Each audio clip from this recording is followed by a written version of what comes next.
القائد الأعلى المسدد سنخوض معاركنا معهم وسنمضي جموعا نردعهم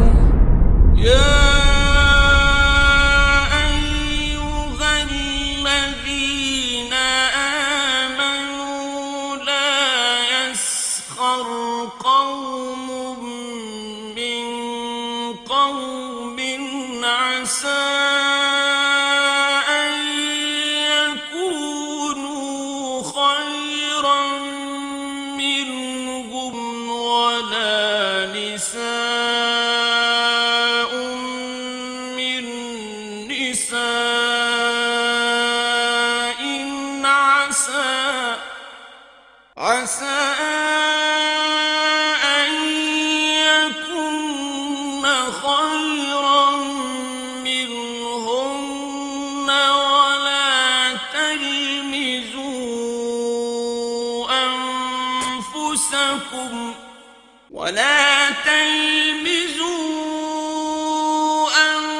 أنفسكم ولا تنابزوا بالألقاب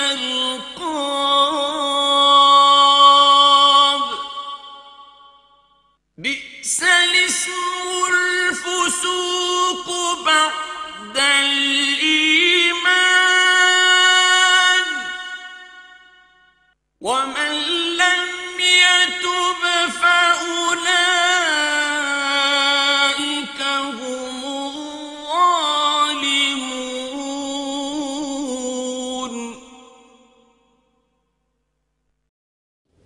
الحمد لله رب العالمين والصلاة والسلام على أشرف الأنبياء والمرسلين محمد رسول الله صلى الله عليه وسلم وعلى آله وأصحابه وأزواجه وذرياته أجمعين وبعد. فإن أصدق الحديث كتاب الله وخير الحدي حدي محمد صلى الله عليه وسلم وشر الأمور محدثاتها وكل محدثة بدعة وكل بدعة ضلالة وكل ضلالة في النار. أيها الأخوة الكرام وأخوات السيدات السلام عليكم ورحمة الله وبركاته.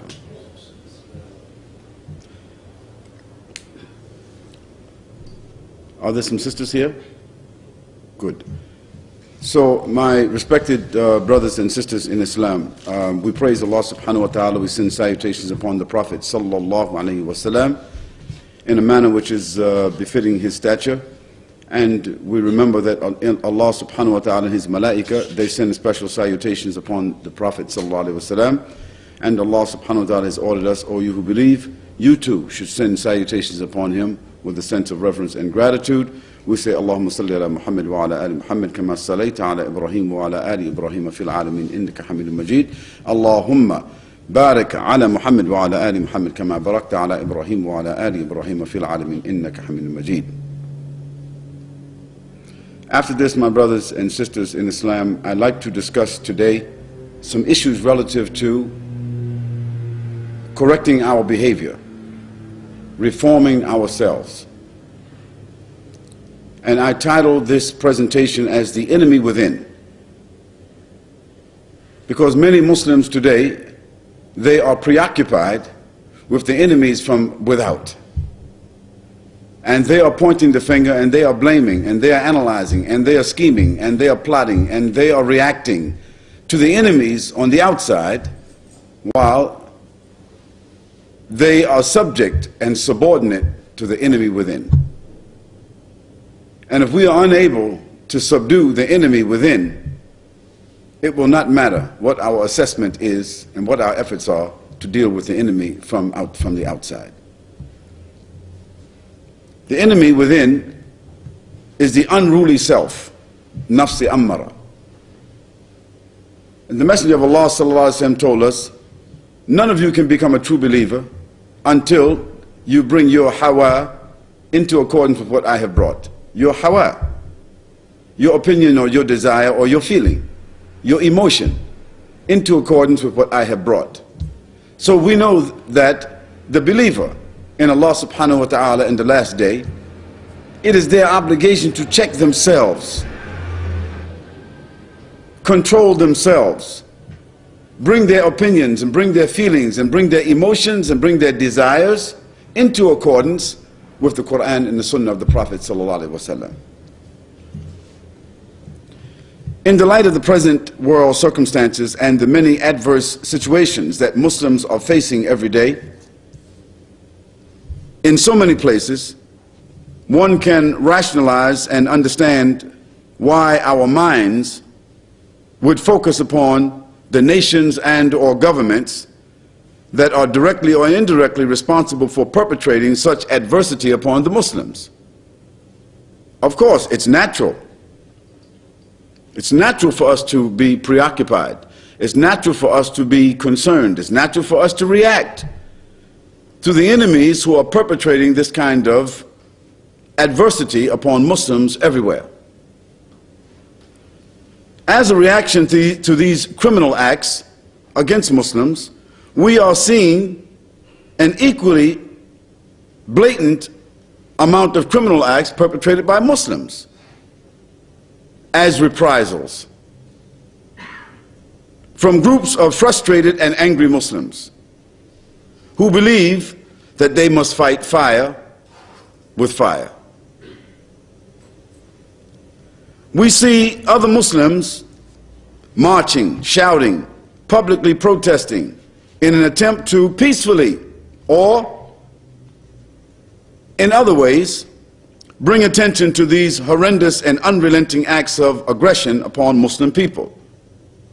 They feel, and justifiably so, that this is the least that they can do in facing the onslaught of an obvious enemy. This social and political repression and oppression has created a host of complex and unprecedented reactions and have led to the extreme behaviors of hatred and vindictiveness on the part of many Muslims. I do not personally justify these extreme behaviors on the part of Muslims, whomsoever they are, how justified they may seem, how noble their objectives may appear, how knowledgeable they may be. Because criminal actions and criminal reactions are both all criminal in the sight of Allah subhanahu wa ta'ala. Nor do I in any way or shape or form justify the criminal behaviors and aggressions which have provided these or prompted these reactions. What I do want to speak about this morning is another enemy that, in my estimation, is equal, if not greater, in its threat and impact upon the Muslim and the Muslim society, which is usually avoided in discussions and which is sometimes veiled by other emotional issues: the enemy within.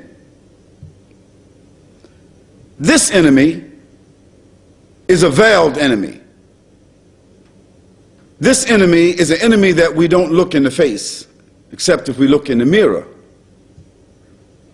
This enemy works from within the ummah and within the individual. And this enemy destroys the ibadah. And this enemy distorts the aqidah. And this enemy gradually displaces the energy and the direction of the individual who has this enemy within. This enemy works from within the ummah, and therefore its influence is double-edged. And it is very blatant, and it has a very serious psychosis attached to it. One, this enemy serves to aggravate and distort the relationship between Muslims even. And number two, this enemy serves to distort and undermine the Islamic message and the Muslim image to the non-Muslims.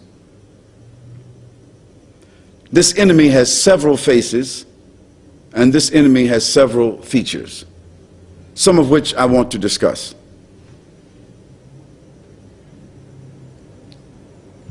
Some of the characteristics and features of this enemy stem from lack of knowledge. That's number one.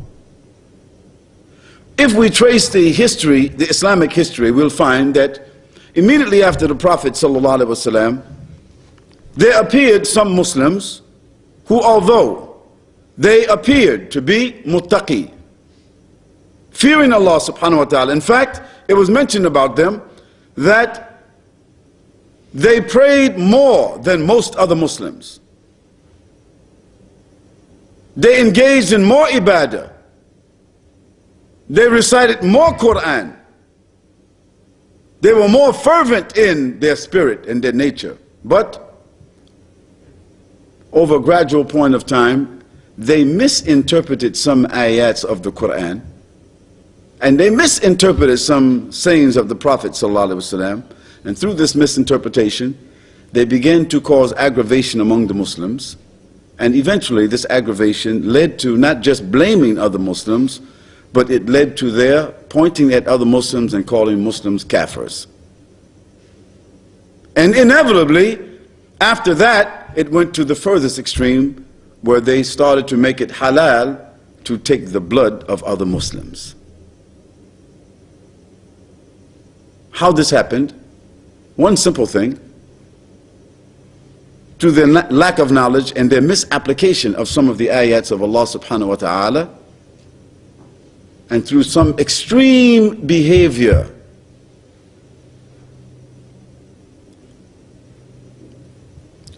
Another feature that this enemy takes is that as a result of anger, as a result of blaming, as a result of criticism, as a result of frustration, it leads them to aggression.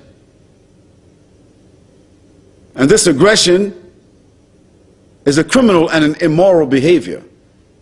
The Messenger of Allah ﷺ, and I think the Imam recited it the other day, or someone recited it, where the Prophet ﷺ said,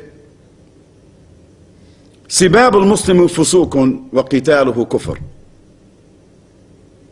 To abuse a Muslim,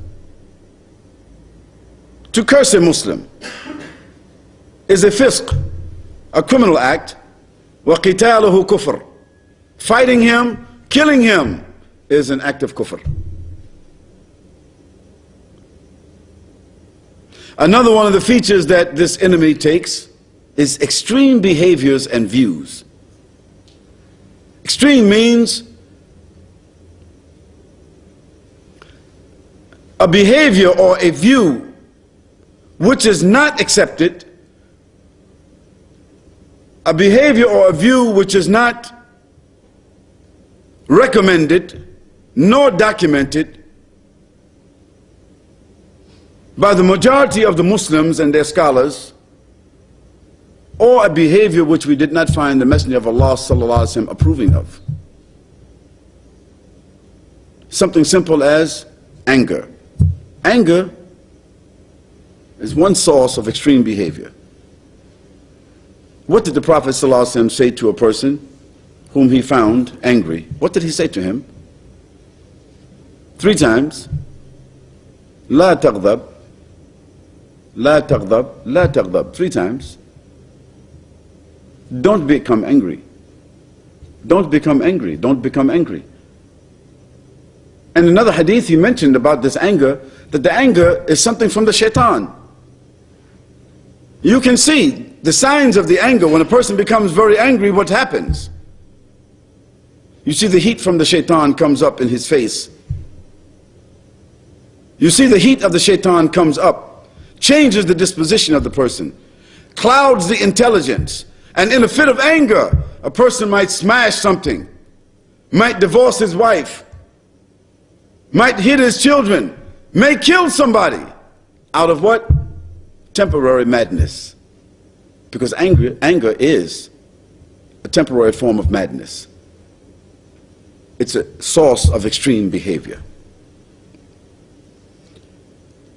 Extreme views. Adopting a position about matters in an extreme way. That is, rather than take the middle course or the moderate course, the person he takes an extreme course. The Messenger of Allah ﷺ was once, and I just want to summarize this, he was once approached by 3 men who themselves thought that they were expressing some action of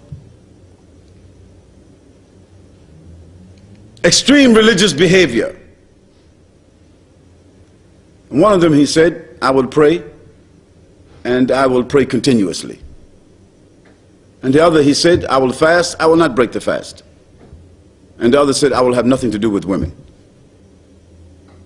All of them thought this is an act of zuhud, you know, extreme religious or ritual.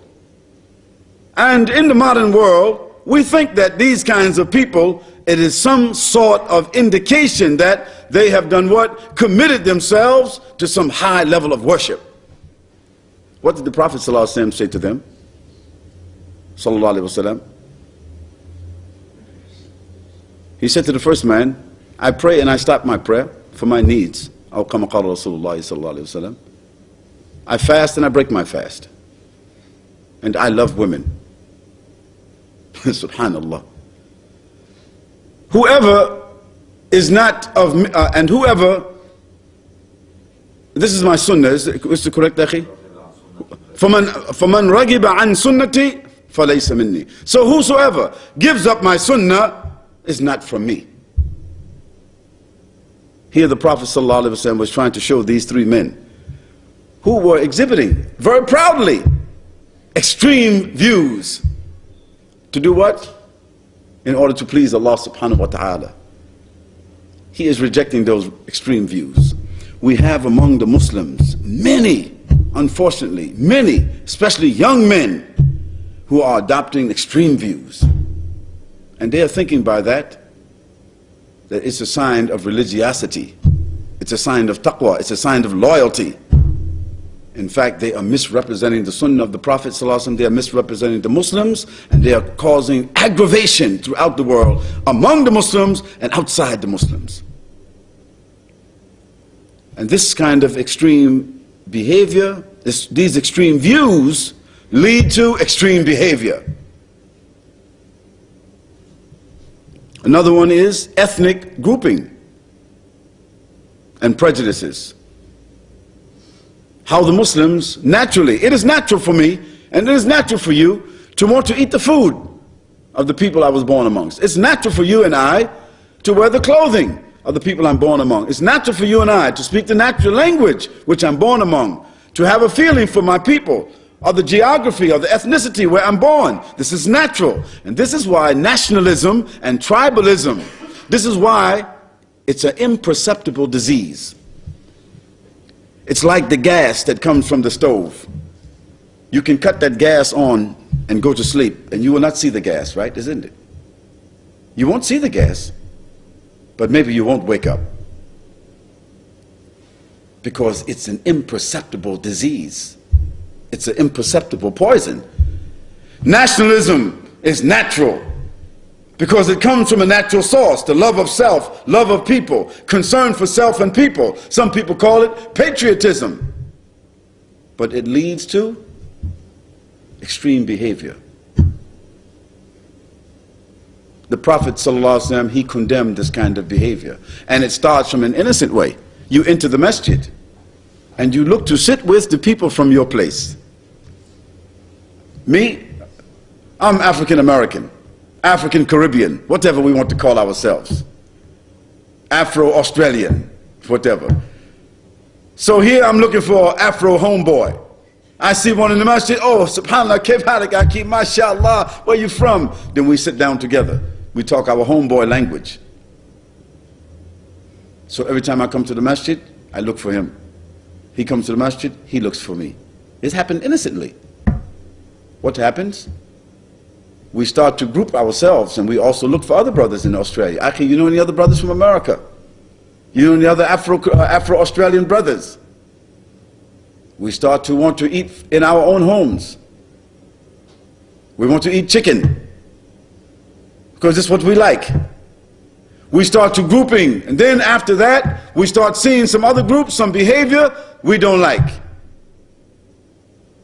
And the same thing happens with the Pakistani, and the same thing happens with the Indian, and the same thing happens with the Afghani, and the same thing happens with the Arab, and the same thing happens with the Lebanese, and the same thing happens with the Somali. All of them do this innocently. But what did the Prophet ﷺ do with his companions when they arrived in Medina Munawwara, what did he do to modify this natural tendency? These were Arabs, but some was Muhajir and other was what? Ansar. The Prophet ﷺ, he put them together as brothers. So they share the same food, they sit in the same place, they discuss with each other similar conditions. He did this ﷺ as a wisdom to modify that natural tendency. And they were Arabs, but they're just from different places. We also, brothers, have to be very careful of this ethnic grouping and prejudice, because ethnic grouping leads to prejudice and bigotry. If you don't sit with others in the masjid, if you don't walk with others, if you don't invite others, if you don't answer the invitation of others, you will not see them as your brothers. You will see them as outsiders. Once you see them as outsiders other than yourselves, you will prefer yourselves over them. And shaitan will come in between you and them, that you're sitting on this side and they're sitting on that side, and sometimes they think they don't know why you're looking at them that way. And they will think the same. And at times your culture will clash. And then there will come some behavior will come, and someone will call the other one, you black so-and-so, or you stupid packy, or you this or you that. La hawla wa la quwwata illa billah. And what did the Prophet ﷺ say to Abu Dharr radiallahu anh when he said something like that? Did he say, may your face be covered, may your forehead be covered with dust, or something like that? Ya Abu Dharr, you have uttered something from a speech of the Jahiliyyah. And on that, Abu Dharr radiallahu anh, he reformed himself, and he called that person whom he said that word to, and he apologized, and he put his head on the ground and told that person, Bilal radiallahu anh, put your foot on my head. So we too, we have to kill this issue before it rises up, because it is one of the most destructive elements among the Muslims. One of the most destructive elements among the Muslims. Yet, it is something seemingly it is tolerated. And is passed down from grandfather to his son, to the grandson. And that you will find among the Muslims this disease, and they don't even realize the disease exists. And we find it among the Muslims in the form of what we call cultural baggage. Baggage that we carry from wherever it comes from, and we bring it right inside the religion. And when we teach other people the religion, what do you think we also teach them? The cultural baggage also. And it distorts the brotherhood. It undermines the brotherhood, and it distorts the image of Islam. Another one of those characteristics is ideological polarization. What does this mean? That is, among the Muslims, they take for themselves certain ideological positions, whether it be madhabi positions or whether it be other ideological persuasions. So, one man says, I am Hanafi. I don't pray with the Hanbali. I don't follow the Hanbali Imam. I go to a mosque who is Hanafi because it's binding on me to follow my madhab. What has he done? He has polarized himself. And this is what has happened to the Muslims to such a degree that it was not just long ago, not too long ago, that even in Mecca, at the Kaaba, what were the Muslims doing? When the adhan was called, what was they doing? The Hanafis was praying behind a Hanafi Imam, Maliki behind Maliki Imam, Shafi'i behind Shafi'i Imam, and the Hanbali behind Hanbali Imam. How many years ago this was? 25, 30 years ago. May Allah subhanahu wa ta'ala reward the individual who sparked a call to eradicate this May Allah reward them. Can you imagine the reward for the person who brought up this issue and made a call for its destruction? So that today when the Muslims go to Mecca, whatever you want to say about the government there, whatever you want to say, when the Muslims go to Mecca today, is this existing today? No. When the adhan is called, they will pray behind one imam, mashallah. Look at the situation in the world today among the Muslims, in every country, in every place. Not only now is there's madhab now, but you got the different persuasions. Some people, they don't want to sit with, they don't want to pray with, they don't want to go to a masjid with groups of Muslims who are outside of their persuasion. So some people said, I am Salaf. Alhamdulillah, all of us, we want to be Salaf, inshallah. Because who are the Salaf? They are the best people. They are the 3 generations that the Prophet ﷺ, he guaranteed that they are upon guidance. 3 generations, guaranteed upon guidance. قَرْنِي ثُمَّ يَلُونَهُمْ ثُمَّ يَلُونَهُمْ. His generation, then those that follow them, and those that follow them. They are under guidance, and surely they are under guidance. Although there are some differences in issues of fiqh, they are under guidance. So those are the Salaf, and all of us, we want to follow the Salaf. But it doesn't mean that because I take that name for our group, and we name this masjid, Masjid as-Salafi, Masjid as-Salafi. It does not mean that we are Salaf, we are the Salaf. It only means that this is what we prefer, we call ourselves. And that's okay to call yourselves whatever you want. But it doesn't make you better Muslims than another group of Muslims because you took that name. Otherwise, some people call this Masjid Quran. What better name is that? Masjid al-Sunnah. What better name is that? But it doesn't make those people there what they say it is. It's just a name they took. Alhamdulillah, it's a good name. So you and I should not take a name for ourselves and adopt because of that some polarization against other Muslims. Because what will happen is you will refuse to be with them and they will refuse to be with you. You will blame them, they will blame you, and there is the farq is there. The division is there. Shaitan, he has conquered. No matter how righteous you think you are, how righteous they think they are, Shaitan has won because he has created a division between you and your brother. When the Imam, when the Iqamah is called, what does the Imam say?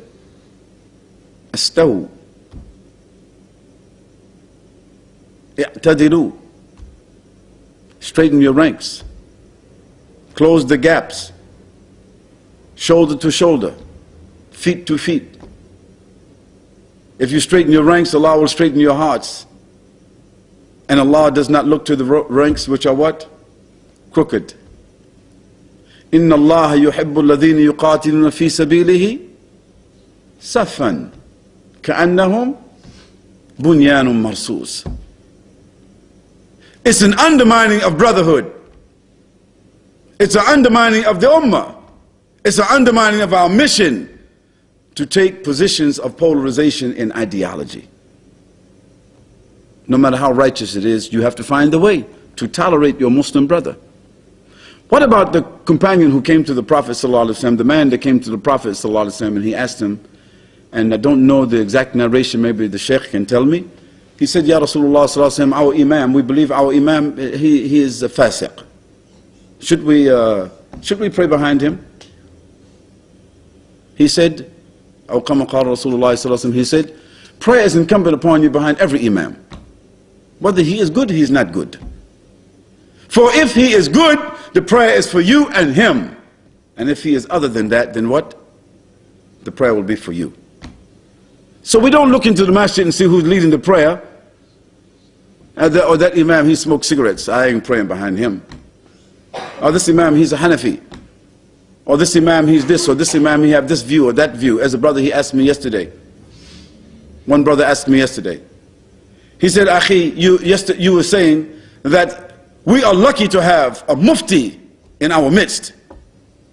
And that we should come to the masjid and sit with him and ask him the questions. Don't ask me. That's what I told the people. Why are you asking me questions of fiqh? You have a mufti here. He just led the salah. فَاسْأَلُوا أَهْلِ ذِكْرِ إِن كُنْتُمْ لَا تَعْلَمُونَ. Ask those who know. Don't ask me. I'm just one of you. I need to ask. Some things I think maybe I know. Some things I suggest. Some things I give my opinion about. Some things I'm following. But I'm not of the Ahl Dhikr. You have somebody there. So the brother said, yeah, but Shaykh, you know, he have some crooked ideas about this and about that. I said, Subhanallah, akhi. Do you ever become ill? Does your wife become ill? Your children become ill? He said, yeah. I said, do you take them to a doctor? Yeah. Do you have children? He said, yes. I said, where they born? He said, inside the hospital. Oh, so that somebody pulled your child out of the womb of your wife. They put their hands up inside your wife, pulled the child out. Did you know the aqidah? No, you didn't. You go to the dentist, you know his aqidah? No, you didn't. Did you ask whether he's a Muslim or not? No, you didn't. No, you went to them for a need, and you didn't care whether they were good, bad, homosexual, kafir, nothing. Just you wanted to do what? Relieve the situation. How we go to kafirs every day to relieve our situation. And we're talking about a scholar who have something wrong in some ideas. What scholar is ma'asum? Is there any of them? Only Rasulullah sallallahu alaihi wasallam, the companions of the Prophet sallallahu alaihi wasallam, they said, we take and we leave from everyone illa Rasulullah sallallahu alaihi wasallam. Because Rasulullah sallallahu alaihi wasallam is the only person who is ma'asum. He's the only one whose words, as Allah subhanahu wa ta'ala said to us, وَمَا آتَاكُمُ الرَّسُولُ فَخُذُوا وَمَا نَهَاكُمْ عَنْ فَانْتَهُوا. We take from the scholars of Islam what they have to give us, and we understand that there may be some deficiency from where they took from. There may be something better from where they took, and we do what the ulama did. We do what the mujtahideen did, even among themselves. They took from each other what they found to be sound. And later, if they found something which is better than what they took from that person, they replaced what they found which was better, but they did not make slander upon that scholar. What will be our condition? If we found 4 scholars in Australia, 4 major scholars here, and we found 4 of them good, but none of them is perfect. And so when we put them under examination, we found some faults in each one of them. So we said to each one of them, we're not following any of you. So what we will follow then? You will follow someone less than them. And when you find that person which is less than them, if you examine him closely, what will you find? You'll find some faults with him too. You go to his house, you see something in his wife doesn't dress right. Or you go to his house and maybe you hear some music playing from his television. Or you follow him around and you find this or you find that, or you heard he bought a car from riba, or you heard of this or that. So what will happen? You don't follow him. So then you will follow somebody what? Less than him. And who will that be? Until you will follow a fool. Or you will follow yourself. And this is what the Messenger of Allah sallallahu alaihi wasallam, he mentioned to us that a time will come when Allah subhanahu wa ta'ala will remove the knowledge from the people. How will he remove it? He will take the people of knowledge away. So that when the people of knowledge is taken away, or they are ignored, what will the people do then? They will choose the ignorant people, and they will seek the knowledge and get fatwas from those ignorant people, and those ignorant people will lead them astray. What has happened to us today? We have to have respect for the people of knowledge. Whether they are ulama, fuqaha, or students of knowledge, we have to have respect for them. Because the Messenger of Allah sallallahu alaihi wasallam, he gave us so many hadiths about the virtue of knowledge and the virtue of those who pursue the knowledge, and the obligation upon us to follow the people of knowledge and to seek from them resolutions, answers for our problems. And knowledge should never be the source of Muslims boycotting other Muslims or having polarization against Muslims. That should never be the issue. If anything, knowledge should heighten the tolerance. It should make us more patient. It should make us more appreciative of each other, more tolerant of each other's position. Then there's the issue of intolerance and intemperance. Muslims arguing with each other, calling each other bad names, boycotting each other, threatening each other, castigating each other. Today, subhanallah, go to the internet. Go to some of the Muslim websites. Muslims saying worse things about other Muslims than you find the Kafirs saying about the Muslims. Yes, I have heard some things that Kafirs said about Muslims on their websites. Very blatantly, but it's ignorant. You can excuse this. This is a Kafir.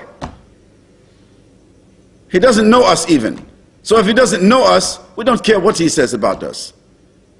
But you go, there's some websites you can go on, yourself today, maybe you saw them, and Muslim brothers are slandering major scholars, saying they are deviants, and even in some cases, they are kafirs. Subhanallah. How the level comes like that? After we slander the scholars and the students of knowledge, who else is left? Who else is left? We have to have patience, we have to have appreciation, we have to have tolerance with each other in the way of Allah subhanahu wa ta'ala.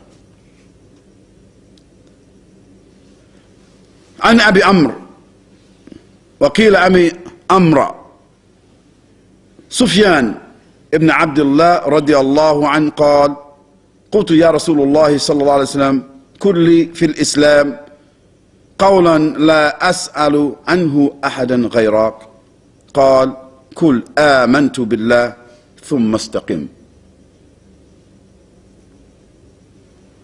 On the authority of Abu Amr, and he is also known as Abu Amra, Sufyan ibn Abdullah radiallahu anhu, who said, I said, O Messenger of Allah sallallahu alaihi wasallam, tell me something about Islam which I can ask of no one but you. He sallallahu alaihi wasallam said, say I believe in Allah, thumma istaqim. Say I believe in Allah, and therefore after that be upright. It's the issue of conduct. Say I believe in Allah and then do what?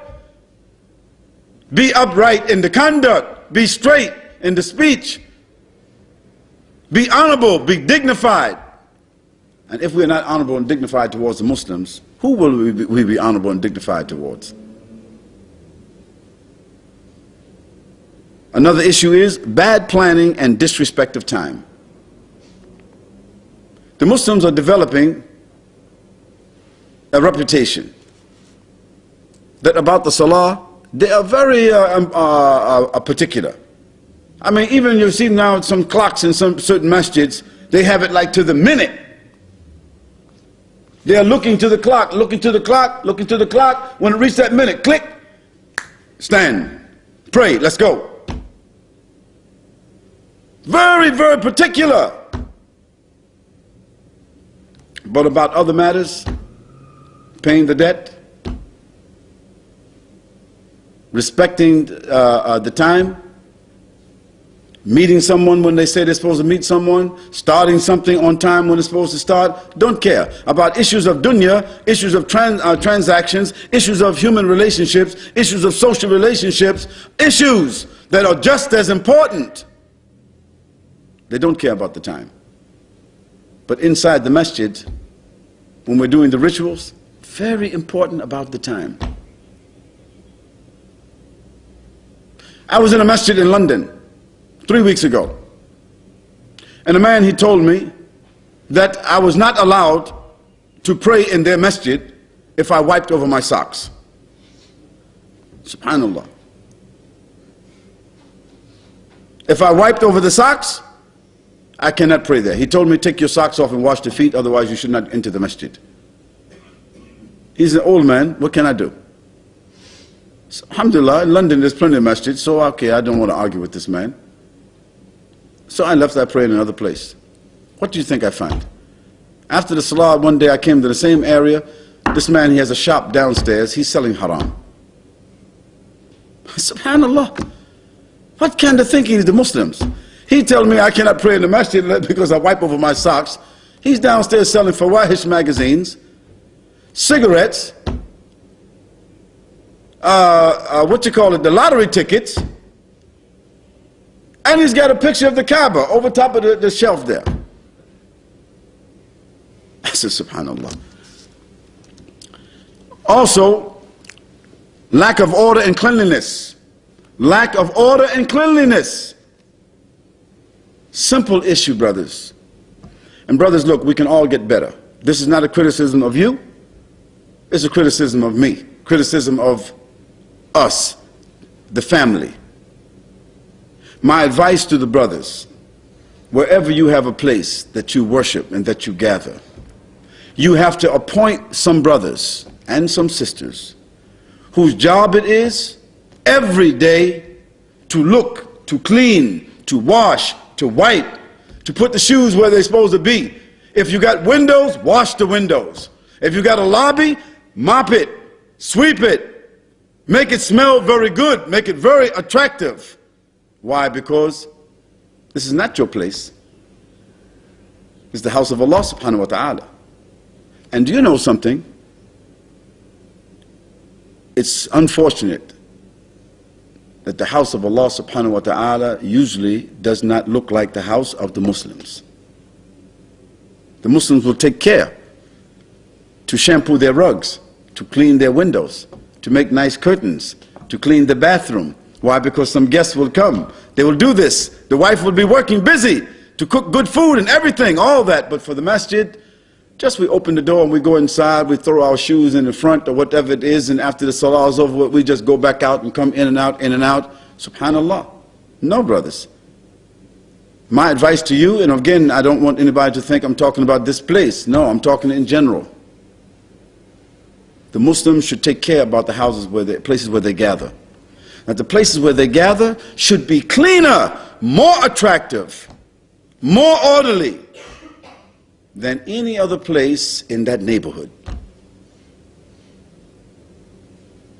The outside of their place, if there's a sidewalk, every once in a while, steam clean it. Remove the bad smells. Remove the discoloration. Wash the windows. Make it so that when people pass by the Muslim place, good smell.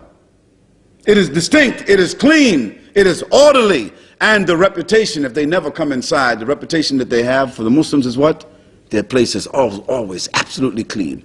And if they enter your place one time ever, they don't know what you talk about and what you do there. What's their impression? Everything is always in order. And what does it take?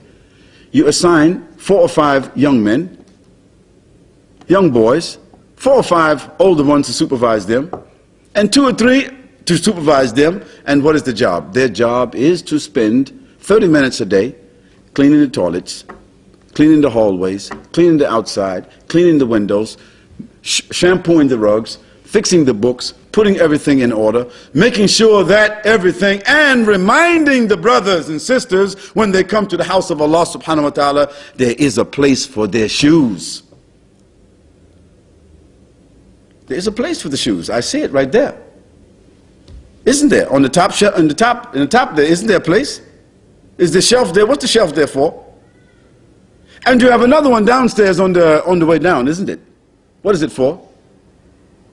It's for the shoes.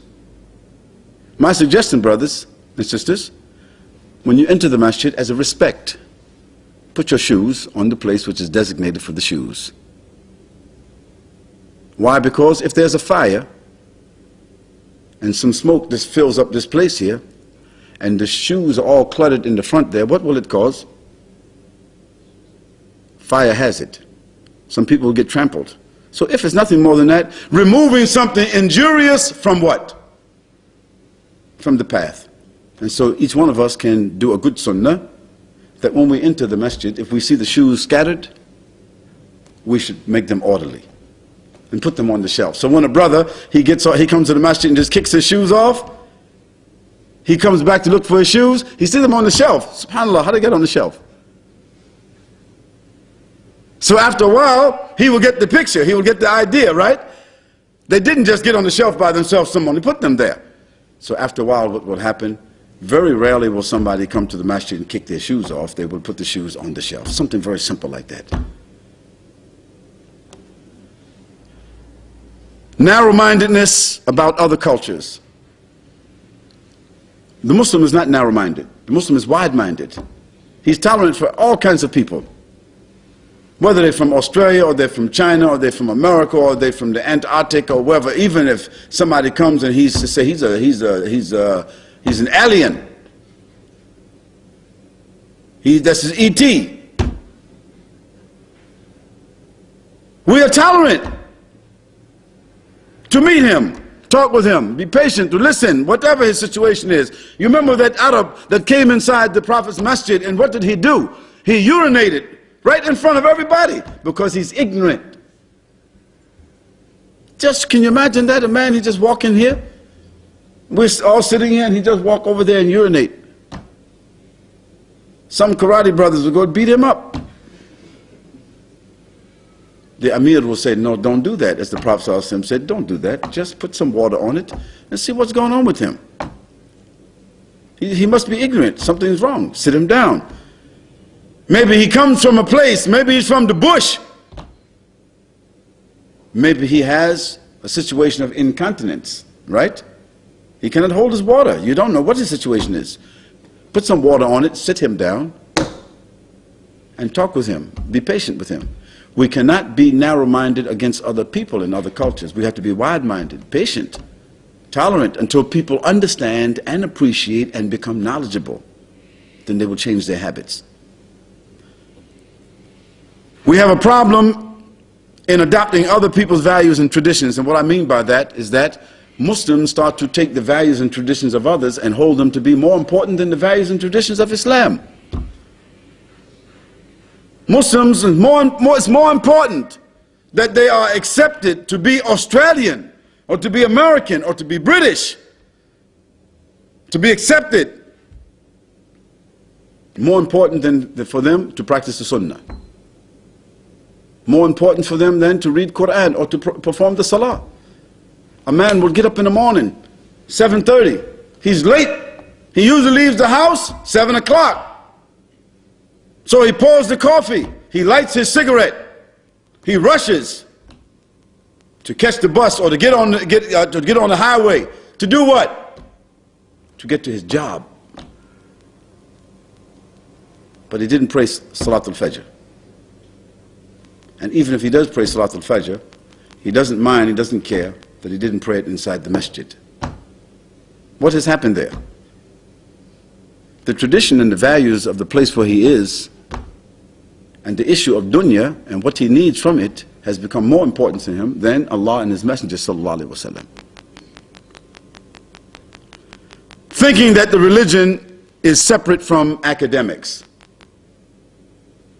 There's a name for this in Arabic, I can't think of it right, it means secular. No, this is extremism. To be secular, the people who are the Ilmaniya, see? The Ilmaniya people, who think that there's a separation in the religion from the issues of knowledge and academics and the deen. And they separate the religion like that. This is academic and this is religious. And the two don't have anything to do with each other. And this is like saying, this is for me and this is for Allah. It's no difference. This is for the religion and this is for the mundane life. And they don't separate, keep things separate. So the kuffar, this is what they live. They said, the separation between what? Church and state. The Muslims, they say, separation between what? Masjid and my mundane affairs.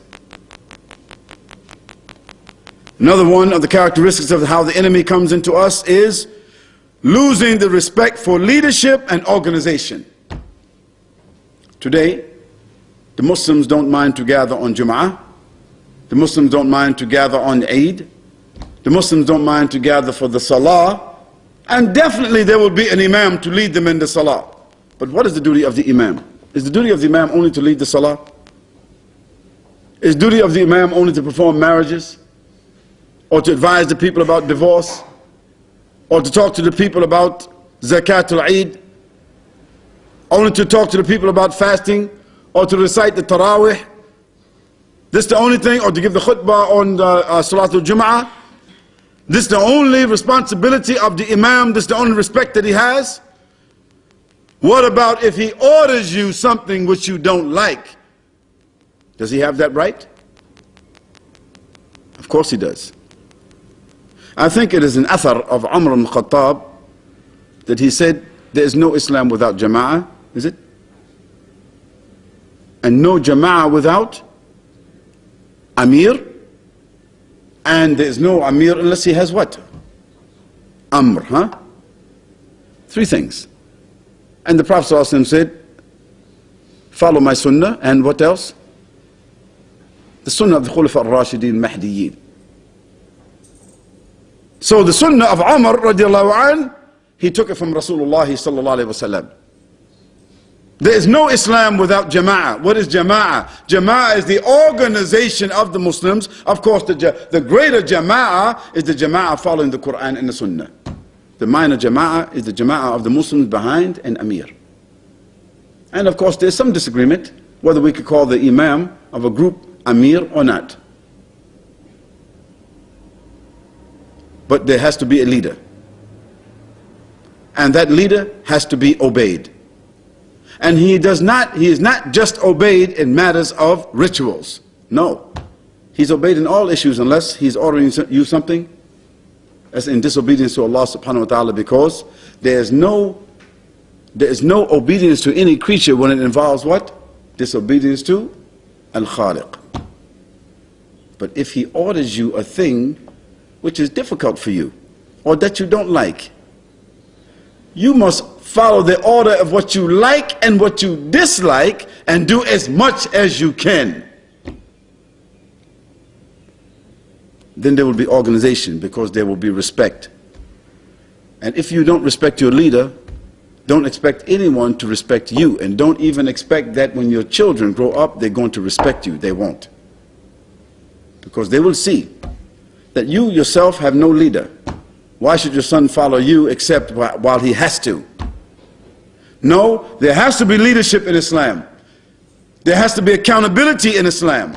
There have to be discipline in Islam. There have to be organization in Islam. Because when you can organize, you can plan. When you can plan, you can predict.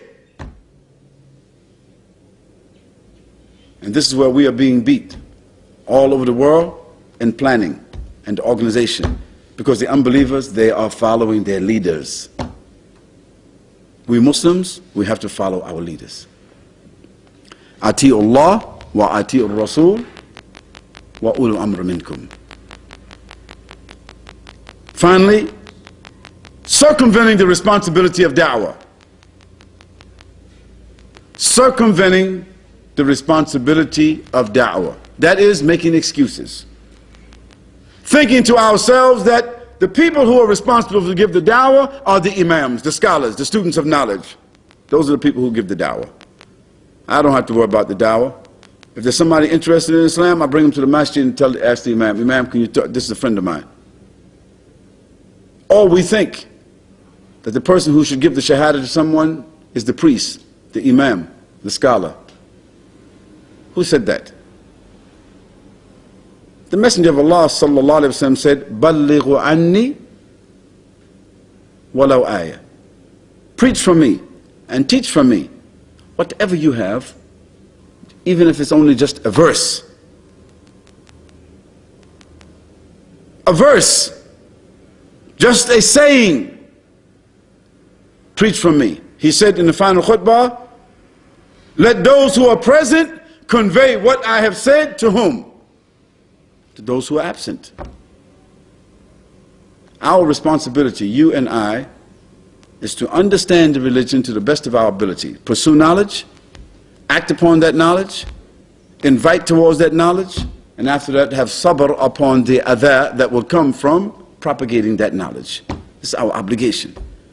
The Muslim who circumvents this or neglects this is blameworthy, because he or she, either they're lazy, they just don't want to give dawah, or they become like the Jews. They want to keep the treasure for themselves. Nobody wants to invite nobody to their religion. The Jews don't invite anybody to their religion. And some Muslims, they do not give any dawah at all. They talk with Muslims, they eat with Muslims, they stand with Muslims, but they don't give any dawah to non-Muslims, and they don't invite them to the masjid, and certainly they never invite them to their houses. Where do they get this sunnah from? The Messenger of Allah sallallahu alaihi wasallam, he used to answer and respond to the invitation of the non-Muslims. When they invited him, he went to the invitation. Unless there was something in that invitation which he was ordered by Allah subhanahu wa ta'ala not to do, not to go. He went. Even we found in the seerah, the Prophet sallallahu alaihi wasallam, he went to the house of a Jewess. And at that place, he was poisoned, wasn't he? This is very significant. How he went to that house. He's not a Muslim, and ate their food. And Allah subhanahu wa ta'ala sent Jibreel alayhi salam to save the Prophet sallallahu alaihi wasallam, that he did not swallow it. He went to the invitation and he invited. Many places in the Quran, Allah subhanahu wa ta'ala says, yas'alunaka in the Quran. Who is he speaking with? Who is asking? Yas'alunaka. Many times those who's asking, they are Yahud, or they are Nasara, or they are pagans. They're asking the Prophet ﷺ this question and that question. How are they asking him? They're asking him outside the masjid? Standing in the street? No. Whenever they came to the Prophet ﷺ in his place, he let them come, sit down. So the Messenger of Allah ﷺ, he had tolerance for them. And he created an atmosphere that made it easy for them to ask, to be answered. And the Prophet ﷺ, it was his habit to go and make his visits and his rounds and talk to people. Our duty is to do the same, convey the da'wah.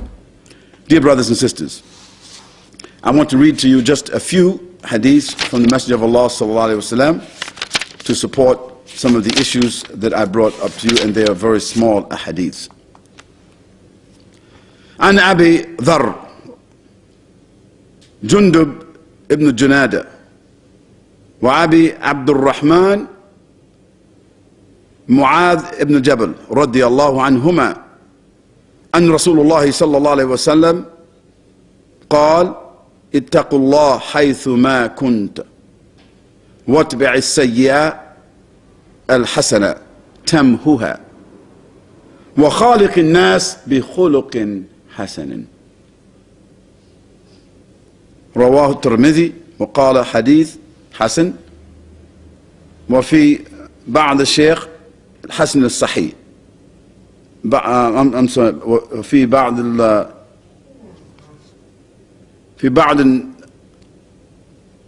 النسخ. Is it نسخ؟ نسخ.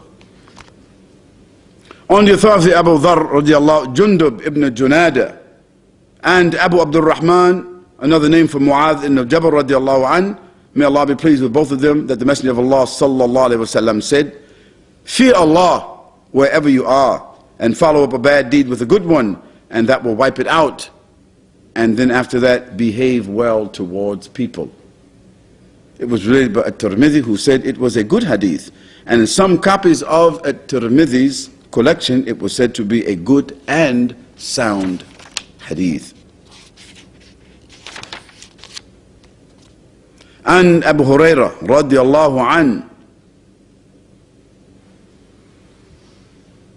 أن رجلا قال النبي صلى الله عليه وسلم أوصني يرحمك الله أوصني قال لا تغضب فردد مرارا قال لا تغضب رواه البخاري. On the authority of Abu Hurairah radiallahu an, who said, A man came to the Prophet sallallahu alaihi wasallam, and he said to the Prophet sallallahu alaihi wasallam, Ya Rasulullah, or he said, please counsel me. He didn't say in this hadith, Ya Rasulullah, he just said, counsel me. And the man, and the Prophet sallallahu alaihi wasallam said to that man, do not become angry. The man repeated his request several times, and he, the Prophet sallallahu alaihi wasallam, said, do not become angry. This was related by Al-Bukhari.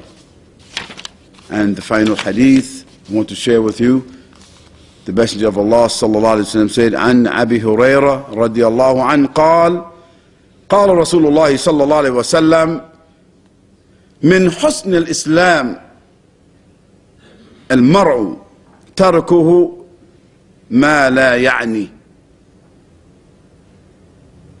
On the authority of Abu Hurairah radiallahu anhu, who said, the Messenger of Allah sallallahu alaihi wasallam said, part of someone's being a good Muslim is his leaving alone that which doesn't concern him. In the very easy language, to mind his business. Don't inquire about things that don't concern you.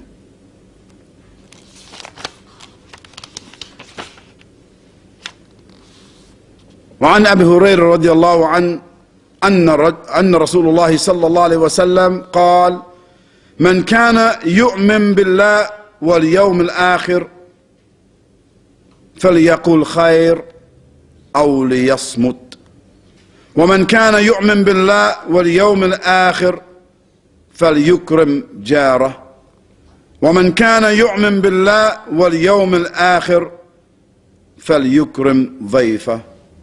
رواه البخاري ومسلم.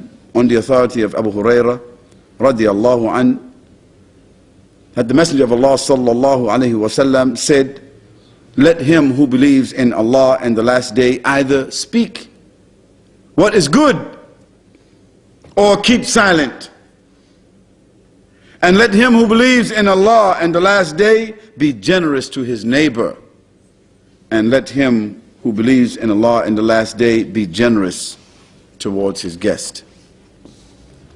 Dear brothers and sisters, these are some of the faces and features of the enemy within, which, if we are honest and objective, represent an equal or greater danger to Islam and Muslims. By discussing these characteristics, I am not blaming or criticizing anyone. Rather, I am identifying illness in the Muslim body, of which I am a part of. I am doing exactly what a physician should do when he examines a patient. That is, he makes an assessment, he makes an examination, he makes a diagnosis, and then he suggests a treatment plan. Each one of us needs to be open-minded and honest and self-critical in order to suppress and arrest this enemy within us. We need to take action against this enemy before we can effectively rally ourselves against any external enemy. And Allah subhanahu wa ta'ala, He knows best. وَأَقُولُ قَوْلِي هَذَا وَأَسْتَغْفِرُ اللَّهَ لِي وَلَكُمْ سُبْحَانَكَ اللَّهُمَّ وَبِحَمْدِكَ وَنَشْهَدُ أَن لَا إِلَهَ إِلَّا أَنْتَ وَنَسْتَغْفِرُكَ وَنَتُوبُ إِلَيْكَ.